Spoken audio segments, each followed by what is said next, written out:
Hello everyone, welcome to bio 100+।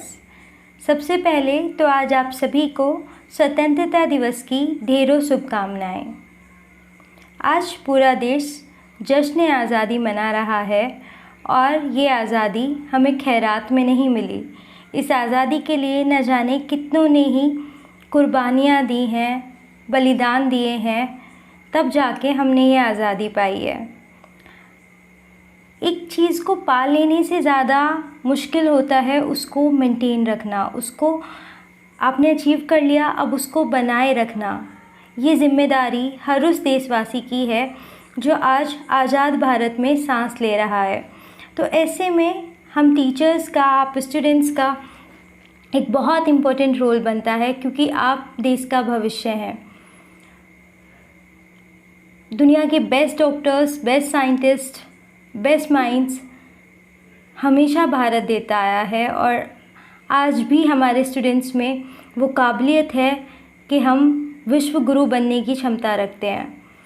तो ऐसे में आप बच्चों से मेरी यही गुजारिश है, इस आज़ादी को बनाए रखो, इसको आगे ही लेके जाओ कि आपका देश गर्व महसूस करे।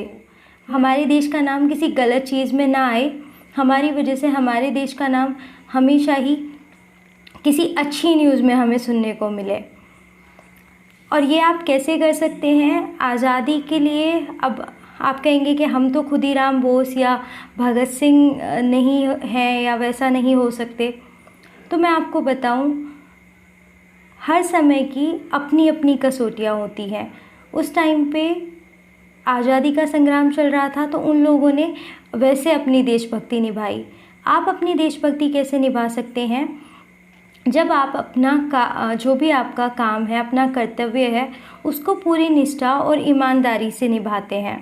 आप स्टूडेंट हैं, इस टाइम आपका काम है शिक्षा ग्रहण करना, और शिक्षा ही वो चीज़ है जो देश को बुलंदियों पर लेकर जा सकती है।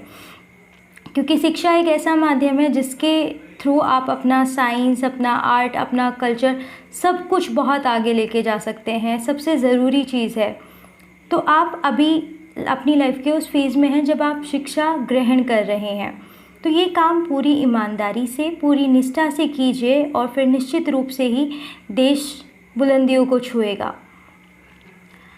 तो आज का सेशन स्टार्ट करते हैं आप, और मैं उम्मीद करती हूँ आप एक ज़िम्मेदार नागरिक बनेंगे, आप एक अवेयर सिटीज़न होंगे। आपके होने से देश को गर्व महसूस होगा। चैप्टर स्टार्ट करते हैं। जो टॉपिक चल रहा है, central nervous system, spinal cord. हम सेंट्रल नर्वस सिस्टम पढ़ रहे थे और सेंट्रल नर्वस सिस्टम में भी हमने लास्ट वीडियो में ब्रेन पढ़ा था। इस वीडियो में हम स्पाइनल कॉर्ड पढ़ेंगे, और स्पाइनल कॉर्ड इंट्रोडक्टरी पार्ट में पहले भी कवर कर चुकी थी। वापस मैं बता देती हूँ। It starts from the brain and extend through the vertebral column. Brain से स्टार्ट होती है, वर्टिब्रल कॉलम तक एक्सटेंड करती है, एंड क्या करती थी, काम क्या करती थी? जो पीएनएस था उसको ब्रेन से कनेक्ट करती थी। पीएनएस एंड ब्रेन के बीच में जो इन्फॉर्मेशन एक्सचेंज होता है उसका काम ये स्पाइनल कॉर्ड करती है। इसके अलावा क्या काम था स्पाइनल कॉर्ड का? जो रिफ्लेक्स एक्शंस होते हैं उनको यही कंट्रोल करती है। ये वर्टिब्री आप जो देख रहे हो, ये ऐसे रिंग लाइक स्ट्रक्चर्स जो हैं, ये वर्टिब्रीज हैं। इसके नीचे स्पाइनल कॉर्ड होती है, प्रोटेक्शन के लिए है।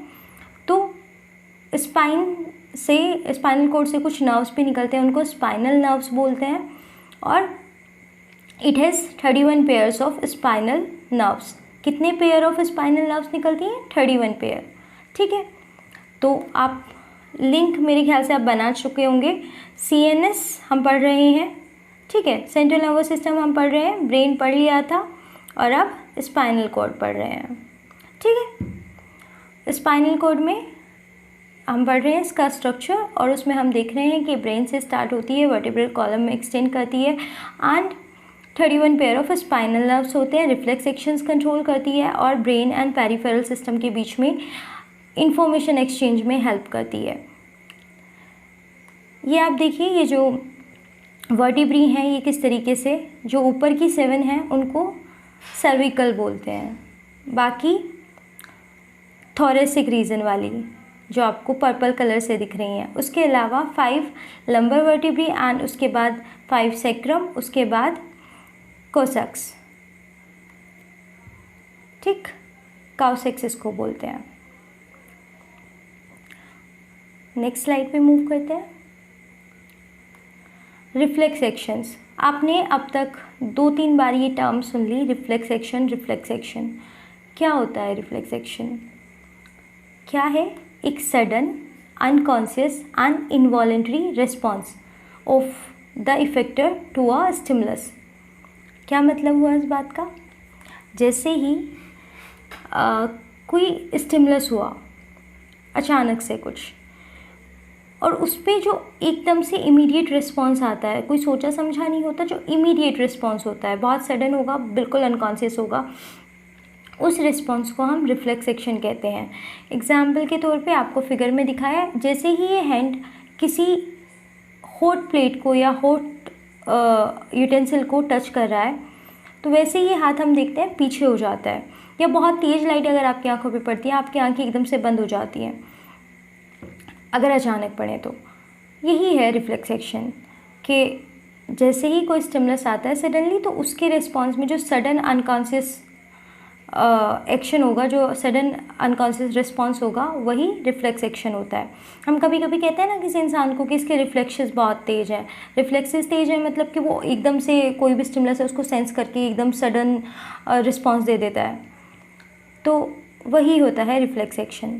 काम कैसे होता है ये आप पहले भी जानते हैं। सेंसरी न्यूरॉन सेंस करती हैं, सेंसर रिसेप्टर्स सेंस करते हैं स्टिमुलस को, देन सेंसरी न्यूरॉन ये सिग्नल लेके जाती हैं स्पाइनल कॉर्ड तक। स्पाइनल कॉर्ड, मैंने कहा था लास्ट स्लाइड में कि स्पाइनल कॉर्ड रिफ्लेक्स एक्शंस को कंट्रोल करती है, क्योंकि जब तक ये इन्फॉर्मेशन ब्रेन पे जाएगी और फिर तब रिस्पॉन्स आएगा, तब तक डिले हो चुका होगा। और ये सिचुएशन ऐसी नहीं होती है कि आप डिले अफोर्ड कर सकें, आपको इमीडिएट रिस्पॉन्स चाहिए होता है। पता चला हाथ ही जल गया इतनी देर में, ब्रेन से आके रिस्पॉन्स आया, तो क्या करता है, ऐसे केसेस को स्पाइनल कॉर्ड खुद ही हैंडल कर लेता है। आपने देखा ना कि मैंने एक वीडियो में स्कूल का आपको एग्जांपल दिया था कि प्रिंसिपल है, उसके नीचे मैनेजर है और वाइस प्रिंसिपल हैं, टीचर्स हैं।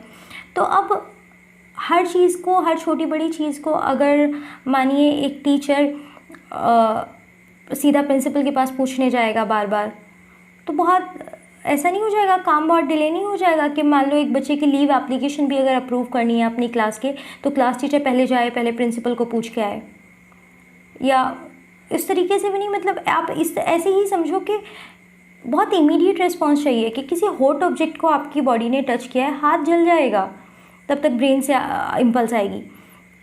तो इट्स बेटर कि हमारे पास कोई ऐसा सिस्टम हो जो क्विक रिस्पॉन्स दे सके, एक ऑटोनोमस रिस्पॉन्स दे सके तुरंत से। तो वो काम क्या करता है, वो काम कौन करता है, स्पाइनल कॉर्ड कर देता है। लेकिन अब ऐसा नहीं है कि वो ब्रेन को इन्फॉर्म नहीं करेगा, ब्रेन को इन्फॉर्म भी करेगा। वो एक मैसेज, यहाँ लिखा हुआ है ना मैसेज टू ब्रेन, ब्रेन को भी मैसेज भेजेगा एक नर्व के थ्रू एंड बताएगा कि ऐसा हुआ था और काम कर लिया है, काम संभाल लिया है, कि कुछ हुआ, क्लास टीचर ने अपने एंड पे हैंडल किया, एंड देन वो प्रिंसिपल को इन्फॉर्म कर देगा एट द एंड कि हाँ ये ऐसे हुआ था। ठीक है, तो वही है, जैसे ही सेंसरी न्यूरॉन्स स्पाइनल कॉर्ड के पास इंफॉर्मेशन लेके आई कि ये स्टिमुलस है, स्पाइनल कॉर्ड ने इमीडिएटली मोटर न्यूरॉन्स भेज दिए इफेक्टर पे काम करने के लिए कि हाथ पीछे कर लो। ठीक, एंड ब्रेन को भी मैसेज कर दिया कि ये स्टिमुलस आया था। अब यहाँ पे एक चीज़ पढ़ रहे हो, रिले न्यूरॉन। ठीक है, ये रिले न्यूरॉन जो आपका sensory neuron and motor neuron है, इनके बीच में इंफॉर्मेशन एक्सचेंज में इनका काम होता है। ठीक, and now move to next slide. Reflex arc, ये जो रिफ्लेक्स एक्शन टॉपिक है, अब तक आप बोर्ड के जो PYQs उठा के देखेंगे तो आप पाएंगे अक्सर रिपीट होता है। कभी आपसे रिफ्लेक्स एक्शन पूछ लेगा, तो कभी आपसे रिफ्लेक्स आर्क पूछ लेगा। बहुत ही इम्पोर्टेंट टॉपिक है, और वो डायग्राम जो आपने पीछे देखा वो बहुत इम्पोर्टेंट है, वो अक्सर बनाने आता है, तो उसको अच्छे से प्रिपेयर करेंगे और ये डेफिनेशन बहुत अच्छे से देखेंगे, रिफ्लेक्स एक्शन की भी एंड रिफ्लेक्स आर्क की भी। रिफ्लेक्स आर्क क्या होता है? जो भी वो पाथवे आपने देखा था कि स्टिमुलस आने पे रिस्पॉन्स होना, सेंसरी न्यूरॉन के थ्रू स्पाइनल कोड को इन्फॉर्मेशन जाना, उसका जो रिप्रेजेंटेशन है ऑन पेपर, उसका जो भी वो पाथवे है, उसका जो रिप्रेजेंटेशन है, उसका जो डायग्रामेटिक है, उसका जो रिटन में प्रेजेंटेशन आप कहेंगे, वही रिफ्लेक्स आर्क है. Reflex arc is the pathway of reflex action. In a reflex arc the stimulus is received by the receptor. Stimulus है, रिसेप्टर ने रिसीव किया. उसके बाद it passes through the sensory nerves to the spinal cord. ये information जाती है. From the spinal cord the information passes through the motor nerves to effector. Effector तक information पहुंचती है through motor neurons and the motor nerves to the effect क्या for the response.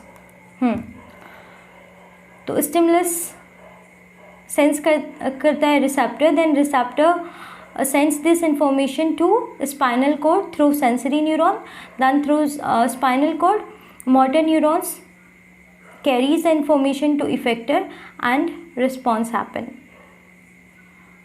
ये है सारा पाथवे रिफ्लेक्स एक्शन का.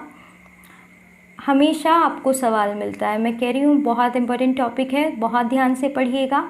जितना हो गया है उतना भी काफ़ी है, लेकिन आपको बहुत डिटेल में जाने की ज़रूरत नहीं है, लेकिन आपको कम से कम सही तरीके से डिफ़ाइन करना आता हो, सही तरीके से आपको डायग्राम पता हो, ये बहुत इम्पोर्टेंट है. तो आज के वीडियो में इतना ही. नेक्स्ट वीडियो में आगे की चीज़ें लर्न करेंगे. तब तक पढ़ते रहिए, बढ़ते रहिए. And once again a very happy Independence Day to you all.